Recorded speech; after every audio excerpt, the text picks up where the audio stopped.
พึ่งมาเลยอัลลอฮุมะirhamni bil Qur'anil azim.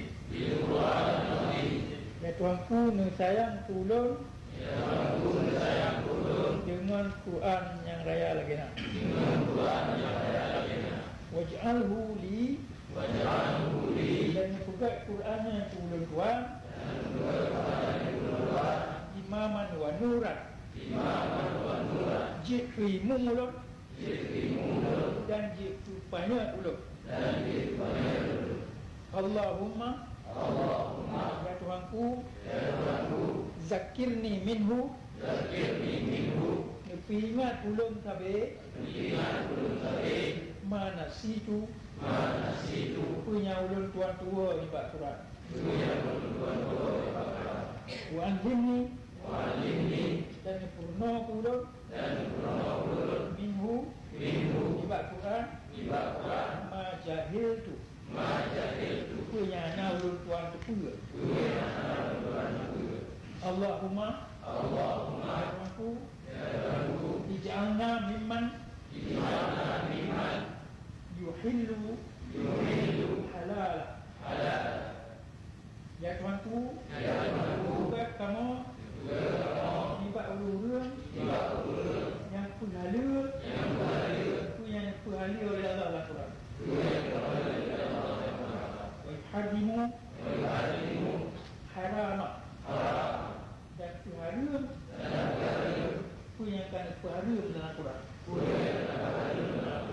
Banyak malu dan berkamu kubur bimuhkimihi dengan bantu hukum-hukum dalam Quran.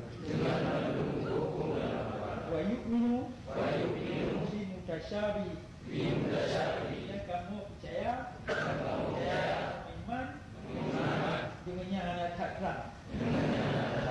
Jadi yang takram kabur, yang syubhat, yang kami iman sih. Wa yatluhu haqqa tilawati kamu ulun buat Qurannya dengan buat yang betul-betul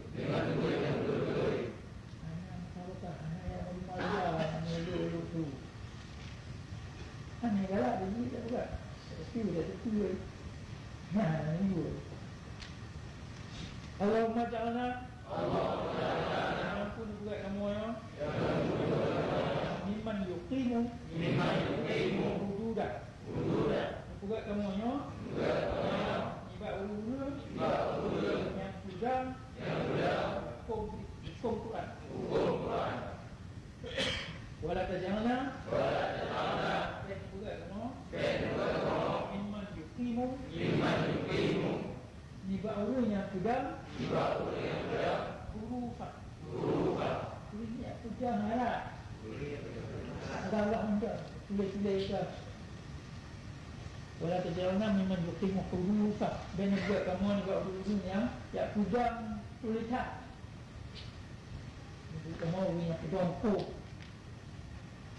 ni macam lemah mak berapa bukan yang nombor 3 mana pegang ko wala tajalna mimman yuqimu hurufah dan buat kamu yang ni buat huruf yang pegang alat Wajiznya hududah sudah haram yang ada hukum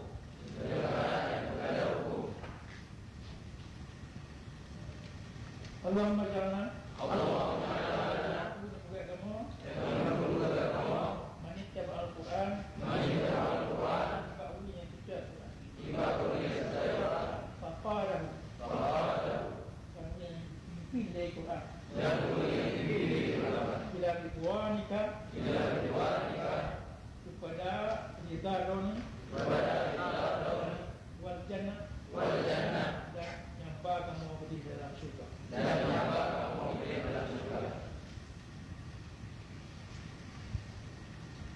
nampak doa kira doa hati jalan dulu